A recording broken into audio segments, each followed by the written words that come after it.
भारत माता की, भारत माता की, छत्रपती शिवाजी महाराज की, धर्मवीर छत्रपती संभाजी महाराज की। हिंदवी स्वराज्याचे सरसंस्थापक छत्रपती शिवरायांना मानाचा मुजरा करतो।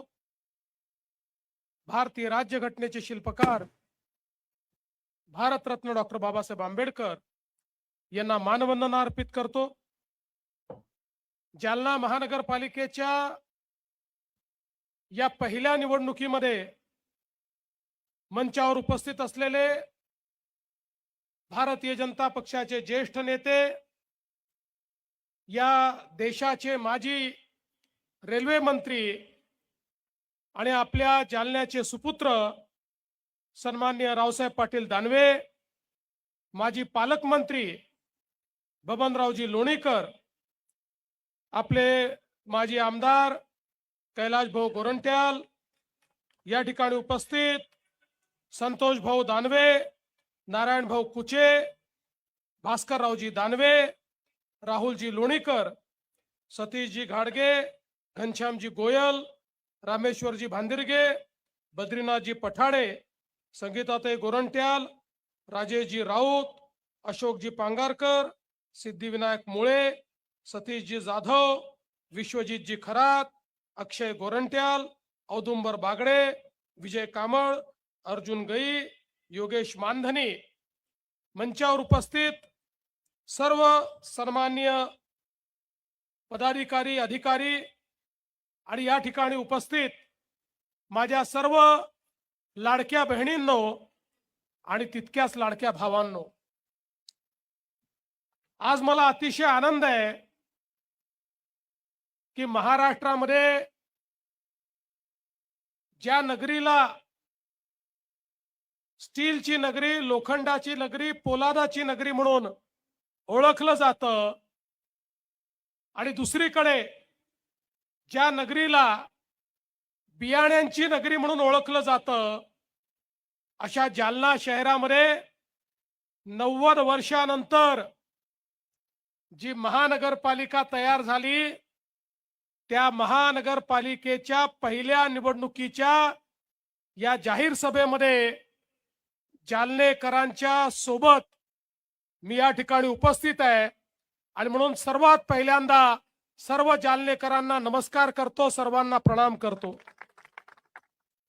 बंधू भगिनींनो, आपल्याला कल्पना आहे की राज्यातल्या नागरिक क्षेत्राच्या निवडणुका चालल्या आहेत।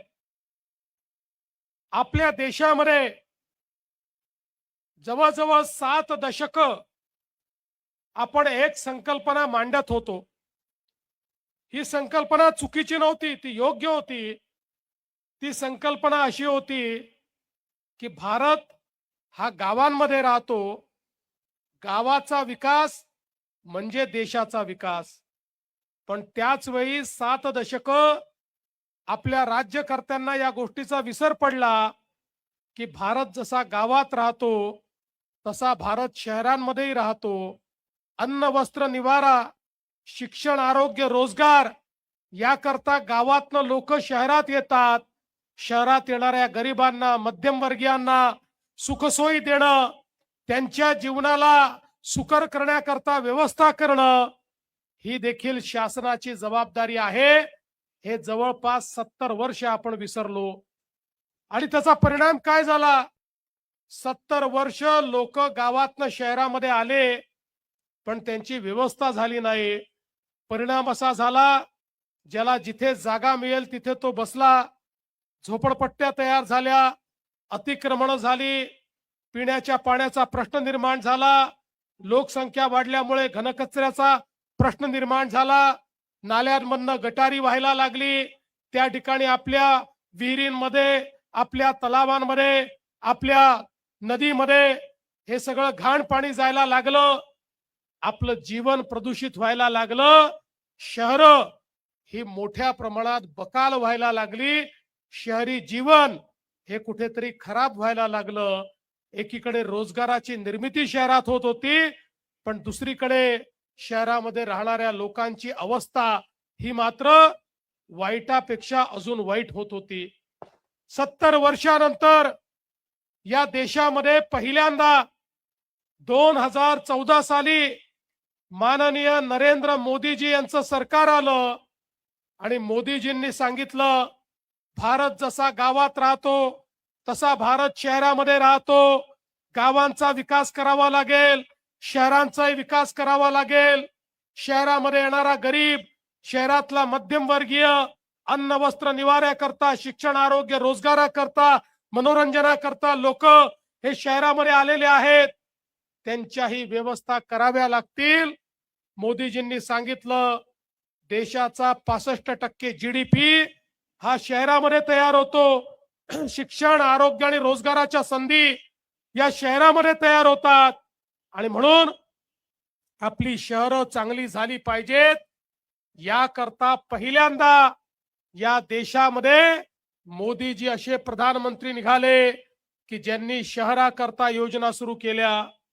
स्मार्ट सिटीची योजना, अमृत शहरांची योजना, स्वच्छ भारत शहर योजना, प्रधानमंत्री आवास योजना, शहर योजना, वेगवेगळ्या योजनांच्या माध्यमातून मोदीजींनी हजारो कोटी रुपये हे शहरांना देणं सुरू केलं.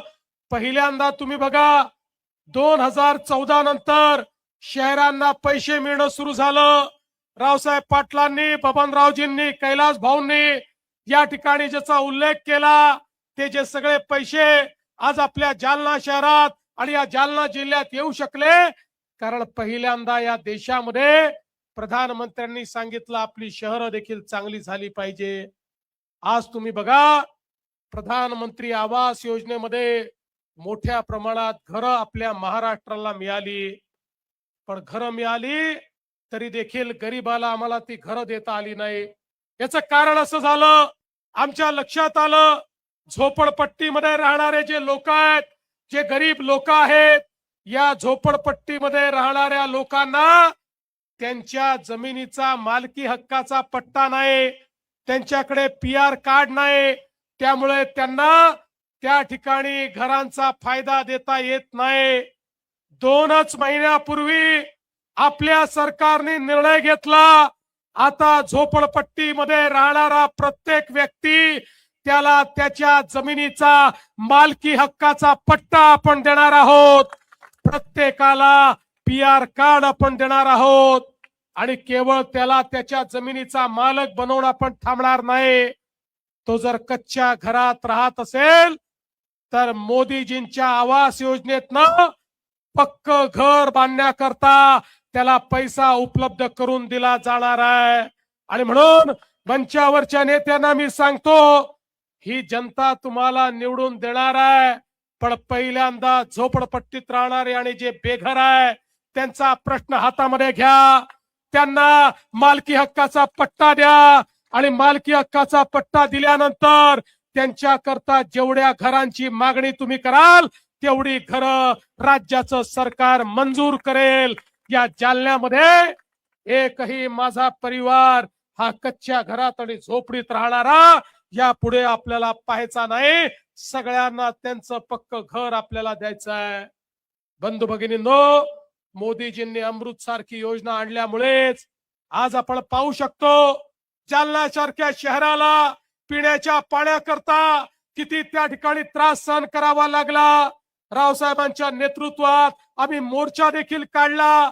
सातत्याने या ठिकाणी शहरांवर अन्याय होत होते, पण मागच्या काळामध्ये 125 कोटी रुपयाची पाणी पुरवठा योजना ही आपण त्या ठिकाणी मंजूर केली. 474 किलोमीटरचं पाईपलाईनचं काम हे आपण पूर्ण केलं. 9 पैकी 8 जलकुंभ झाले. 75 कोटी रुपयाची कामं अजून 3 महिन्यामध्ये या ठिकाणी पूर्ण होतील. आणि मी तुम्हाला सांगतो, येत्या काळामध्ये जालना शहराचा पिण्याचा पाण्याचा प्रश्न हा पूर्णपणे त्या ठिकाणी आम्ही संपवू.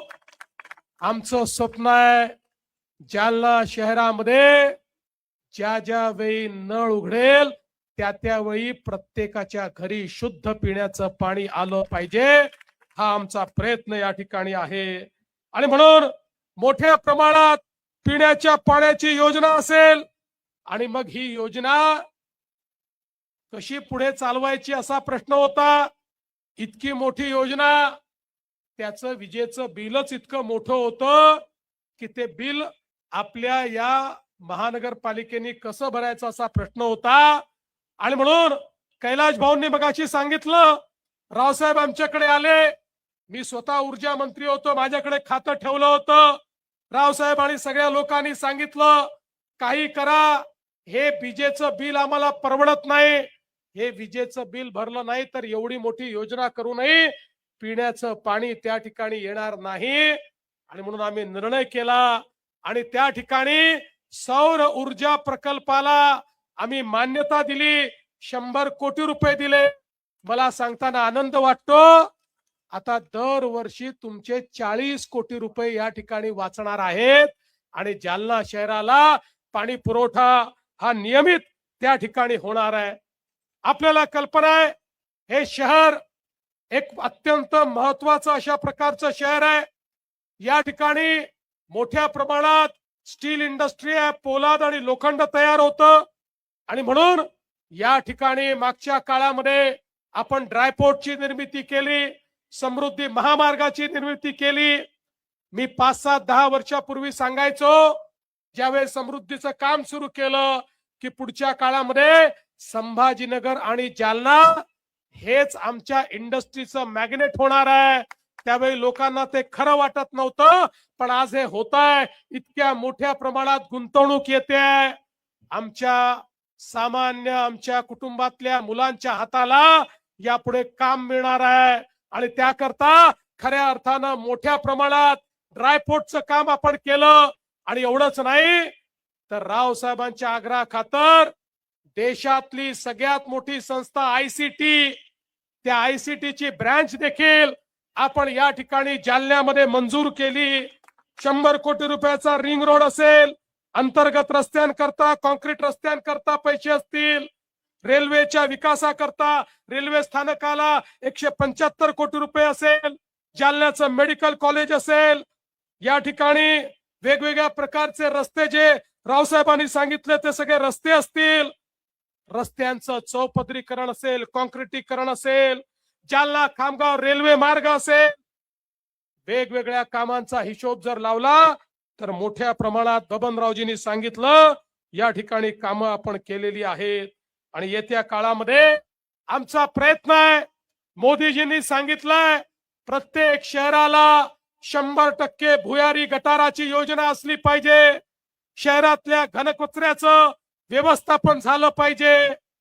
आजपर्यंत आपला कचरा ही आपल्यावरची एक लायबिलिटी होती. कचरा ठिकठिकाणी पडला असायचा, नाहीतर कुठेतरी नेऊन डंप केला जायचा. तिथनं वास, तिथनं घाण, तिथनं गॅसेस, तिथनं प्रदूषण हे तयार व्हायचं. मोदीजींनी स्वच्छ भारतच्या अंतर्गत आपल्याला पैसे दिले आणि सांगितलं आता कचरा म्हणजे कचरा नाही आहे, कचरा म्हणजे ही संपत्ती आहे. आता कचऱ्यावर प्रक्रिया करून त्यातनं कोळशासारखे पॅलेट्स तयार होतात, ज्यातनं वीज निर्मिती आपल्याला करता येते. आता कचऱ्यापासून खतांची निर्मिती आपण करतो, आता कचऱ्यापासून विद्युत निर्मिती आपण करतो.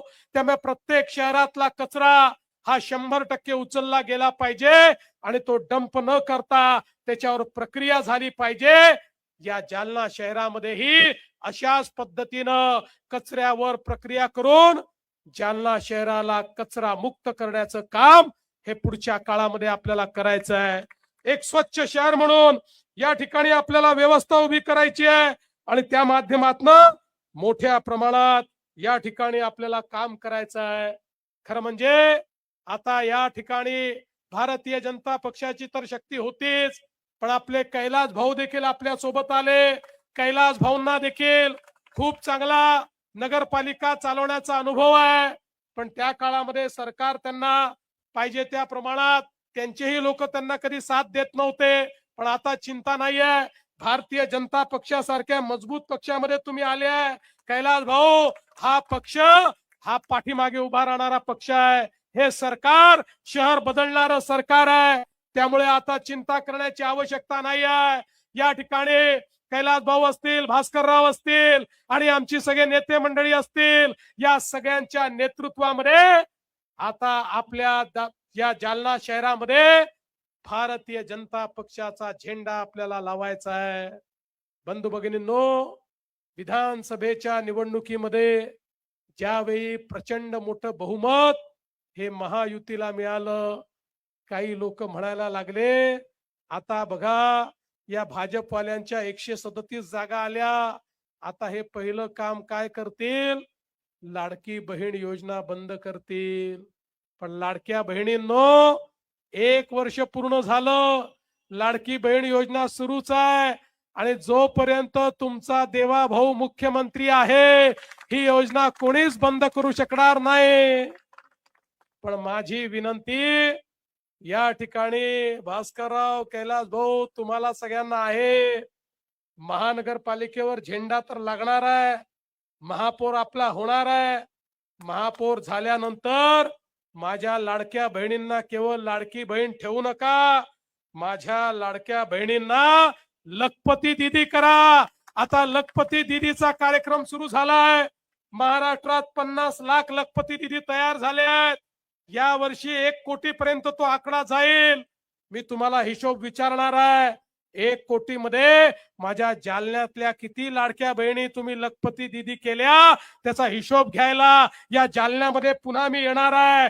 त्यामुळे माझी विनंती आहे, आता माझ्या लाडक्या बहिणींकरता या जालन्यामध्ये उमेद मॉल देखील मी मंजूर केलेला आहे.